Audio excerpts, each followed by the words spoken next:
आपकी सुनी भी नहीं तैयार किया। आपका भ्रम हो गया कमिश्नर साहब, आपका भ्रम हो गया।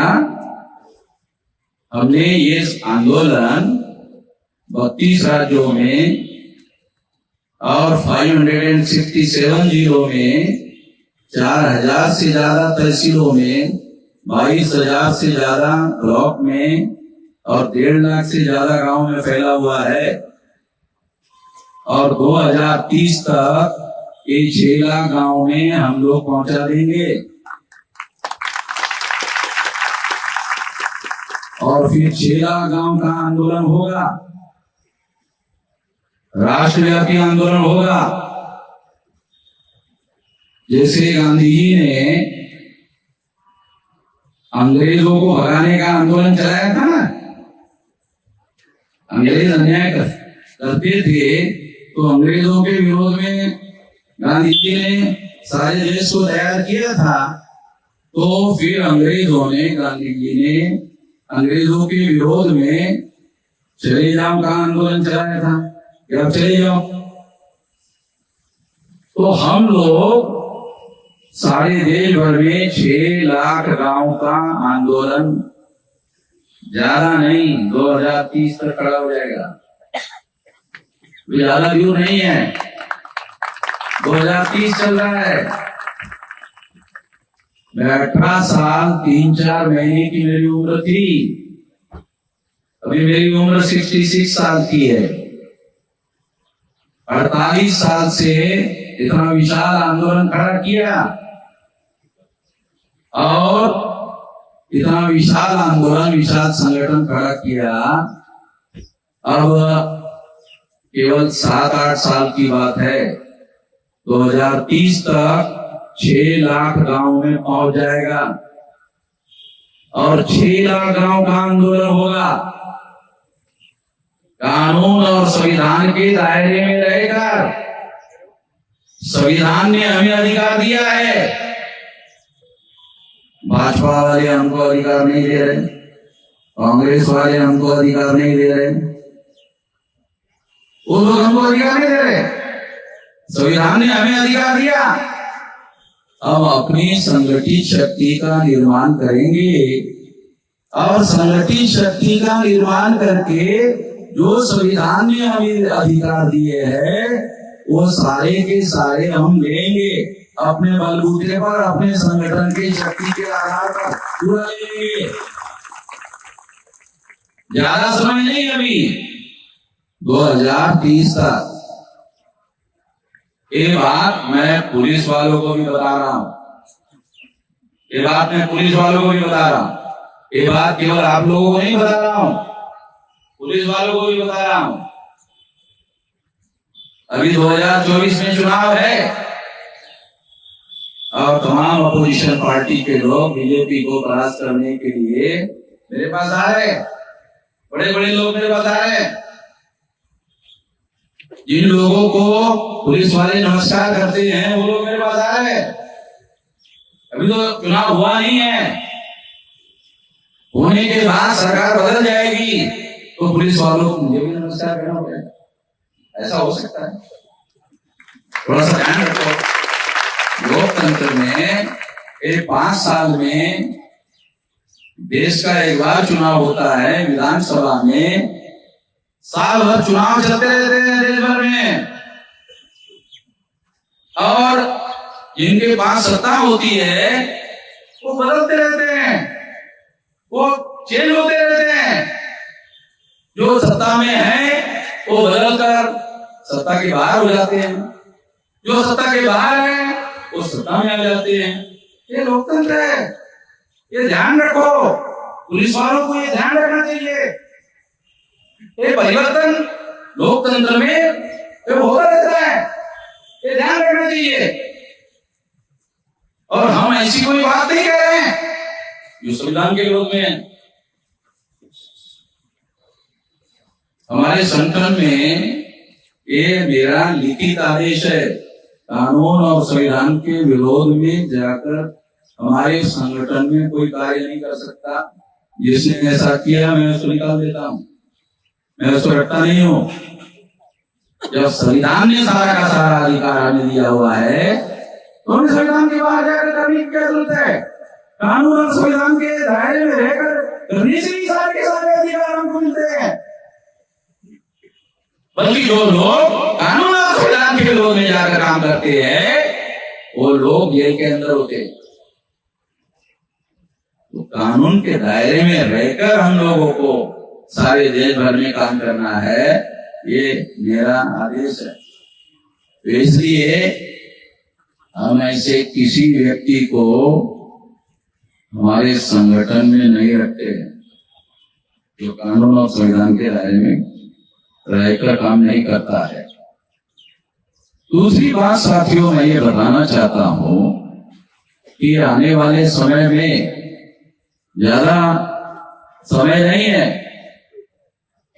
आने वाले समय में हम लोग, मेरा एक दिन का कार्यक्रम नहीं है, डेली है, 365 दिन के कार्यक्रम में मेरे डेली चलते हैं, सारे दिन में एक जगह नहीं रहता हूं। देशव्यापी संगठन है तो लाखों के कार्यक्रम होते रहते हैं। तो इसलिए ये आने वाले समय में जो 2030 तक का हमने एजेंडा बनाया, मैं चुप कर नहीं रख रहा हूं, आपको बता रहा हूं। आपको क्यों बता रहा हूं? आप भी तमाम जिले से, तहसील से, ब्लॉक से, गांव से आए हैं, तो आप लोगों को भी बताना चाहता हूं, महिलाओं को भी बताना चाहता हूं कि आप लोग अपने गांव में जाकर इस आंदोलन का, इस संगठन का झंडा अपने गांव में गाड़ो। अगर आप इस देश में आजादी हासिल करना चाहते हो, 15 अगस्त 47 को उन लोगों को आजादी मिली, हमें नहीं। उन लोगों को आजादी मिली, हमें आजादी नहीं मिली है। हमें बोलने के लिए भी स्ट्रगल करना पड़ता है। ये जो नेचुरल है, राइट है आदमी के बोलने का, इस संविधान में आर्टिकल 19 का, उसके लिए पुलिस के लोग हमें अपना कार्यक्रम करने देने के लिए हैरान करने वाली बात। संविधान के विरोध में जाकर काम करते हैं पुलिस वाले। मैं तो अपने लोगों को बर्दाश्त नहीं करता हूं जो संविधान के विरोध में काम करते हैं। मैं पुलिस वालों को भी संविधान के विरोध में काम करते हैं बर्दाश्त करने के तैयार नहीं हूं। जिन लोगों ने हमें यहाँ कार्यक्रम करने की अनुमति नहीं दी, उस पुलिस अधिकारी के खिलाफ में ज्यादा नहीं, केवल 72 घंटे के अंदर हाईकोर्ट में केस चला जाएगा।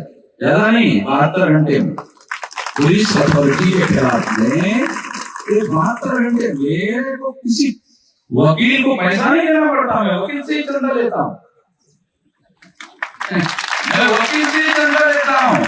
जो वकीलों को हाईकोर्ट, सुप्रीम कोर्ट में मेरी केसेस लड़ने के लिए, मेरे को मुफ्त में लड़ने के लिए तैयार है, क्योंकि उसको मालूम है कि मैं, जो हमारा वकीलों का भी ऑल इंडिया का संगठन है, वकीलों का भी ऑल इंडिया का संगठन है, तो मुझे पैसा वकीलों को नहीं देना पड़ता है। वकीलों को मैं टारगेट देता हूं कि आंदोलन के लिए इतना पैसा इकट्ठा करके दो, वकीलों से भी मैं लेता हूं। क्यों? मैं टाटा बिरला अंबानी से थोड़ी लेता हूं। जो लोग टाटा बिरला अंबानी से लेते हैं वो उनके गुलाम होंगे। हम अपने लोगों की लड़ाई लड़ रहे हैं तो अपने लोगों से चंदा लेकर लड़ाई लड़ते हैं। अपने लोगों की लड़ाई अपने लोगों से चंदा लेकर लड़ते हैं। इसलिए हम लोगों की बात करते हैं, इसलिए हम अपने लोगों के लड़ाई के लिए मैदान में रहते हैं और किसी की नहीं सुनते, किसी की भी नहीं सुनते। आप लोगों को याद होगा कि अभी मैं आपके छत्तीसगढ़ में जगदलपुर गया था। जगदलपुर से आया तो जगदलपुर गया था तो देश के प्रधानमंत्री को भी डर लगता है। हमारा कार्यक्रम घोषित हुआ और आरएसएस भाजपा के लोगों को मालूम हुआ कि मैं वहां आ रहा हूं, तो नरेंद्र मोदी को कहा कि ये वामन मेश्राम को हम नहीं रोक लगा सकते, तुम आओ।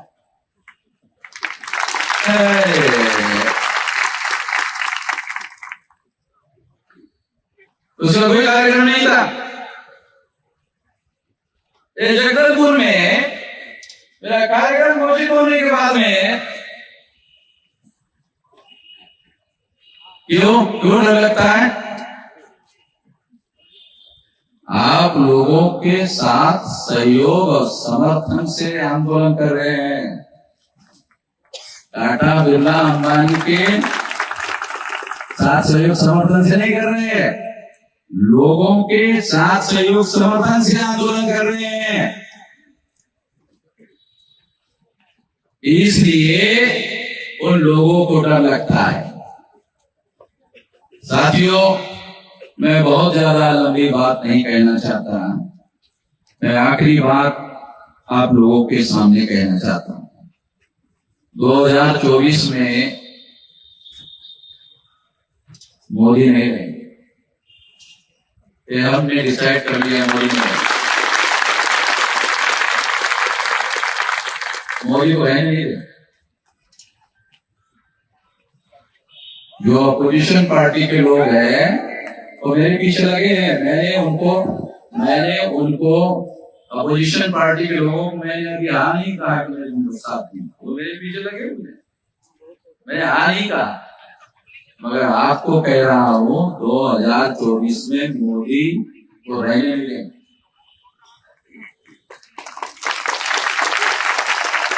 मोदी को हटाएंगे। हमारे पास कितनी ताकत है मालूम? आपको थोड़ा बता दूं, हमारे पास कितनी ताकत है आपको बता देता हूं। अगर हम लोग चुनाव लड़े तो हमारा एक भी मेंबर पार्लियामेंट चुनकर नहीं आ सकता, इतनी हमारी ताकत।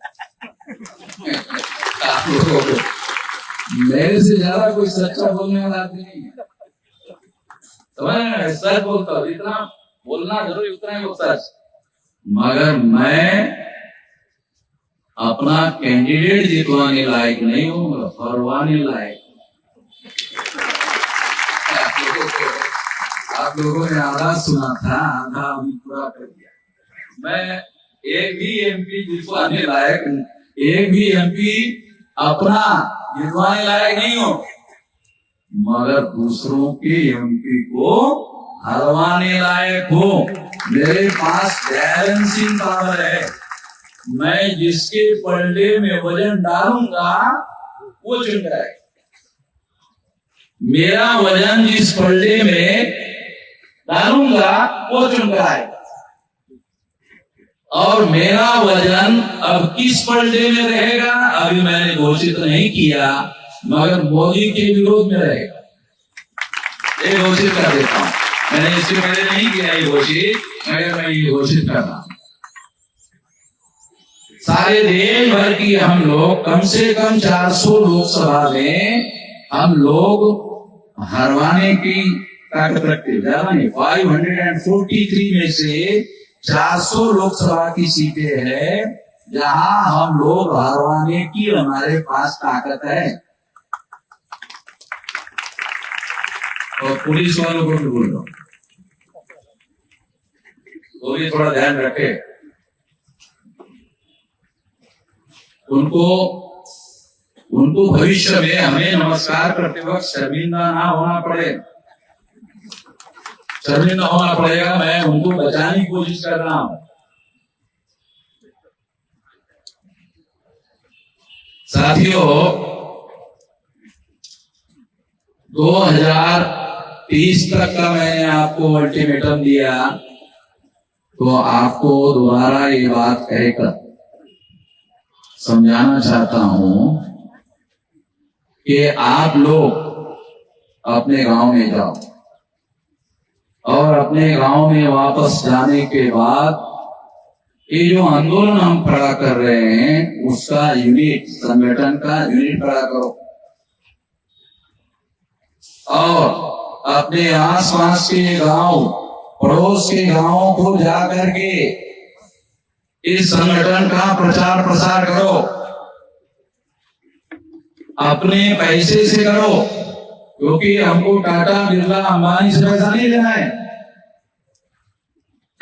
अपनी बुद्धि, पैसा अपना, हुनर अपना, समय अपना, मेहनत अपनी, 5 साधन हमारे पास है। 5 साधन, बुद्धि अपनी, पैसा अपना, हुनर अपना, समय अपना और मेहनत अपनी। ये 5 साधन हमारे हैं। हमारे 5 साधन हैं। छोटे छोटे साधन बड़े पैमाने पर यूज करो। छोटे छोटे साधन बड़े पैमाने पर यूज करो। टाटा बिरला अंबानी के पास करोड़ों रुपया होंगे, हमारे पास करोड़ों लोग हैं। एक हमारा आदमी 1 रुपया खर्चा करे तो सारे देश भर में करोड़ रुपया खर्चा होता है। 1 घंटे का समय अगर हमारा कार्यकर्ता लगाए, करोड़ों घंटे हो जाते हैं। तो हमारी जो संख्या है, ये संख्या बल, जिसका उपयोग काशीराम जी ने उत्तर प्रदेश में करके दिखाया। आप लोगों को याद होगा, उत्तर प्रदेश में काशीराम जी ने इसे करके दिखाया। उस समय संगठन 567 जिलों में फैला हुआ नहीं था। 13 स्टेट में 140 जिलों में फैला हुआ था काशीराम जी के समय में। अभी ये संगठन 32 स्टेट में 567 जिलों में फैला हुआ है और बहुत जल्दी ये 6 लाख गांव का विशाल संगठन हो जाएगा और 6 लाख गांव से हम लोग सड़कों पर उतरेंगे, 6 लाख गांव पर रास्ते पर उतरेंगे, कानून और संविधान के दायरे में रहकर शांतिपूर्ण तरीके से आंदोलन चलाएंगे। जो लोग हमारे संवैधानिक अधिकार रोकने की कोशिश कर रहे हैं, वो हम लोग खत्म कर देंगे, वो ताकत हम खत्म कर देंगे। ज्यादा समय नहीं। और ये बात मैं पब्लिकली बोल रहा हूं, ये मैं रिकॉर्ड में बोल रहा हूं और मैं रिकॉर्ड में आप लोगों को वादा करता हूं। मैं कोई सरकारी आदमी नहीं हूं, वादा करे और छोड़ दे। मैं संगठन का आदमी हूं और संगठन का वादा बोल रहा हूं, सरकार का नहीं, संगठन का वादा बोल रहा हूं। तो हम संगठित शक्ति का परिवर्तन करने के लिए उपयोग करेंगे, जो संविधान के आर्टिकल 19 के तहत हम लोगों को अधिकार मिला है। और आप लोगों को अनुरोध करता हूं, गांव में जाकर इस संगठन शक्ति को अपने गांव में इसका झंडा गाड़ दो, तो आने वाले समय में जो चाहते हो जाएगा। आपको जो चाहिए हो जाएगा, अपने संगठन के बलबूते पर हो जाएगा। किसी को मांगने की जरूरत नहीं है। मैं बिल्कुल मांगने के पक्ष में नहीं हूं, मैं मांगने का आदमी नहीं हूं। मांगने वालों को भिखारी कहा जाता है। हम लोग भिखारी नहीं हैं, मालिक है इस देश से और मालिक होकर साबित करेंगे। तो मांग कर नहीं, संगठित शक्ति के बल पर हासिल करेंगे और वो संगठित शक्ति बहुत जल्दी हम लोग स्थापित करेंगे और उसके बलबूते पर ये सारी चीजें हासिल करेंगे। इस अभियान में, इस आंदोलन में आप सभी लोग हमारा साथ सहयोग करोगे, इस आशा और विश्वास के साथ आपने मेरी बात ध्यान से सुनी, इसके आभार, धन्यवाद।